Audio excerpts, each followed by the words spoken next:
Hello student, आगे हम chapter solution में मैंने आपको क्या बताया था पहले कि कंसंट्रेशंस कैसे निकाल सकते हैं सॉल्यूशंस की। उसमें मैंने डिफरेंट आपको पैटर्न बताए थे, molarity, molality, normality, mole fraction. और इस पे बेस्ड मैंने बहुत सारे न्यूमेरिकल जो कि एनसीईआरटी पे बेस्ड हैं, वो मैंने बहुत सारे न्यूमेरिकल अलग अलग वीडियोज में आपको दिए हैं। बच्चों, एक न्यूमेरिकल मैं ये जो अब ले रही हूँ, आजकल इस पे क्वेश्चंस बहुत हो रहे हैं और इसको जो मैंने एक शॉर्ट पैटर्न लिया है, इसका डायरेक्ट फॉर्मूला हम लोग ने वहां पे नहीं लिया है, तो मैं चाहती हूँ कि इसको भी आप जरूर कवर करो। क्वेश्चन मैं आपको पढ़ के बता रही हूँ। Iodine is dissolved in benzene. अब बेंजीन एक सॉल्वेंट है जिसमें बच्चों आयोडीन डिजोल्व है।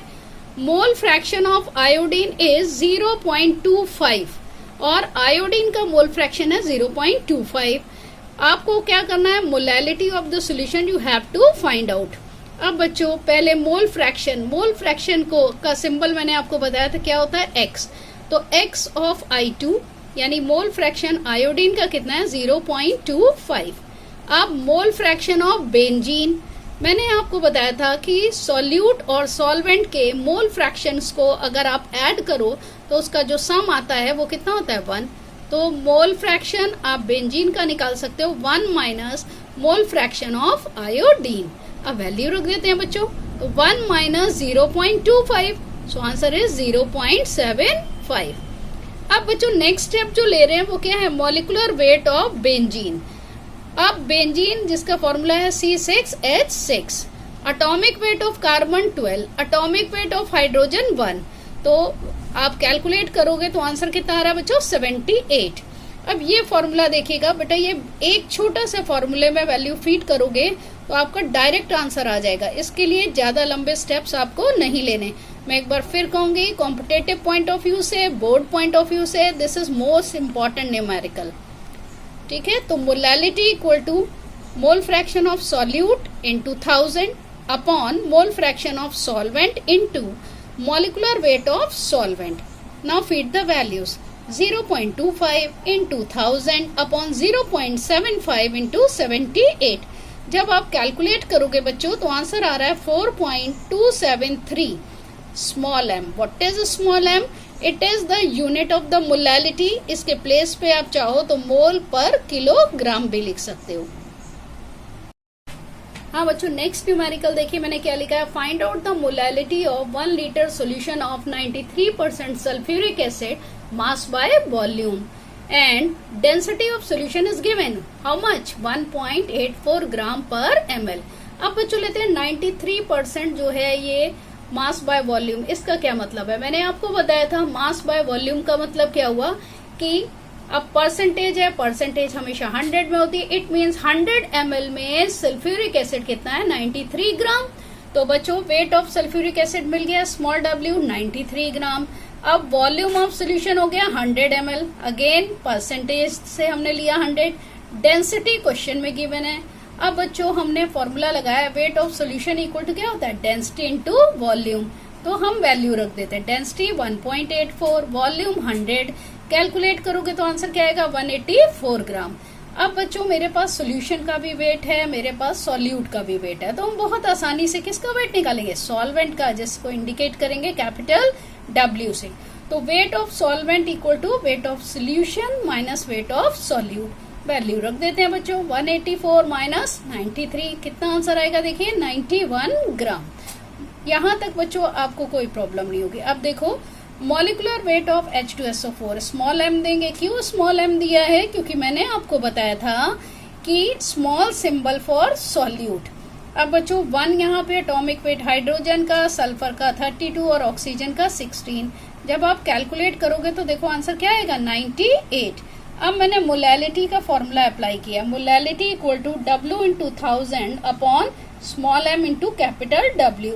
वैल्यू रख देते हैं बच्चों 93 इंटू 1000 अपॉन 98 इंटू 91। कैलकुलेट करने पे आंसर आ रहा है 10.43 small m। It means molal या फिर मोल पर किलोग्राम। देखिए बच्चों नेक्स्ट न्यूमेरिकल मैंने जो लिया है वो क्या है, find out the mole fraction of water and ethyl alcohol in a mixture of 72 gram water and 92 gram ethyl alcohol. इसका मतलब हमारे पास एक मिक्सचर है जिसमें 72 ग्राम वाटर है और 92 ग्राम है इथाइल अल्कोहल। हमें वाटर और इथाइल अल्कोहल दोनों के मोल फ्रैक्शन फाइंड करने हैं। तो बच्चों हम इथाइल अल्कोहल का पहले मोल निकालना है। अब मैंने इथाइल अल्कोहल के लिए जो सिंबल यूज किए हैं स्मॉल यूज करें। अब आप सोचेंगे स्मॉल और कैपिटल, मैंने ही बताया था आपको कि सॉल्वेंट के लिए स्मॉल सिंबल नहीं कैपिटल सिंबल होते हैं और सॉल्यूट के लिए होते हैं स्मॉल सिंबल। हम डिसाइड कैसे करेंगे कि कौन सॉल्यूट है और कौन सॉल्वेंट? क्वांटिटी को अगर आप देख के कंफ्यूज हैं तो क्वांटिटी आपको इथाइल अल्कोहल की ज्यादा लग रही होगी, आपको लगेगा ये सॉल्वेंट है जैसा कि मैंने आपको बताया था। लेकिन बच्चों वो क्वांटिटी किसकी देखेंगे आप? मोल्स की। तो जब तक हमें मोल नहीं पता है, आप नहीं बता पा रहे हो सॉल्यूट और सॉल्वेंट कौन है। आप सभी को पता है कि वाटर क्या है? Universal solvent.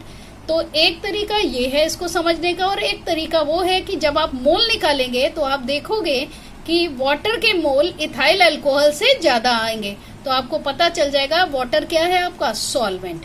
तो देखिएगा small w 92 gram, molecular weight small m equal to 2 into 12। 12 is the atomic weight of carbon and atomic weight of hydrogen 1, atomic weight of oxygen 16। अब कैलकुलेट करोगे तो आंसर आ रहा है बच्चों 46। अब मैंने मोल्स के लिए लिया है n equal to w/m, 92 upon 46, answer आ गया 2। अब हम बच्चों वाटर के लिए ले रहे हैं। वाटर के लिए लिया तो capital W equal to 72 gram, molecular weight निकाल लेते हैं 2 into 1 plus 16। तो बच्चों ये कितना हुआ? 18। अब capital N equal to capital W by capital M, value रख देते हैं बच्चों, तो आंसर कितना आ रहा है? 4। अब अगर आप मोल को कंपेयर करें तो इथाइल अल्कोहल के 2 मोल थे और वाटर के 4। अब आपको क्लियर हो गया होगा कि वाटर क्या है? सॉल्वेंट। तो यहाँ मोल फ्रैक्शन निकाला मैंने C2H5OH इथाइल अल्कोहल का, तो ये होता है N upon N plus N।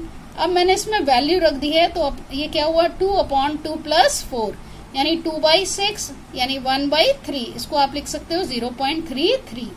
अब बच्चों मोल फ्रैक्शन ऑफ वाटर चाहे तो हम फॉर्मूले में रख सकते हैं और चाहे तो हम 1 में से मोल फ्रैक्शन इथाइल अल्कोहल का सब्ट्रैक्ट कर दे तो डायरेक्ट आंसर मिल जाएगा। बच्चों यहाँ पे एक बात बहुत जरूरी है, अगर मान लीजिए आपने सिंबल्स गलत लिख दिए, यानी कैपिटल N कर दिया किसके लिए? इथाइल अल्कोहल के लिए, और वाटर के लिए स्मॉल n, तो आपका पूरा सम रॉन्ग हो जाएगा। अगर ऐसे में कंफ्यूजन हो तो दूसरा क्राइटेरिया भी मैं आपको बताती हूँ। क्या करिएगा कि यहाँ पे जो W लिख रहे हो उसके बेस में उसका फॉर्मूला लिख दीजिए, किसका? C2H5OH। इसी तरह N किसका हो जाएगा? C2H5OH, और दूसरा N जब लेंगे वो भी स्मॉल से ले लीजिएगा और उसमें H2O लिख देंगे, तब ये आपकी गलती नहीं होगी। क्लियर है बच्चों? मिलते हैं फिर। Thank you.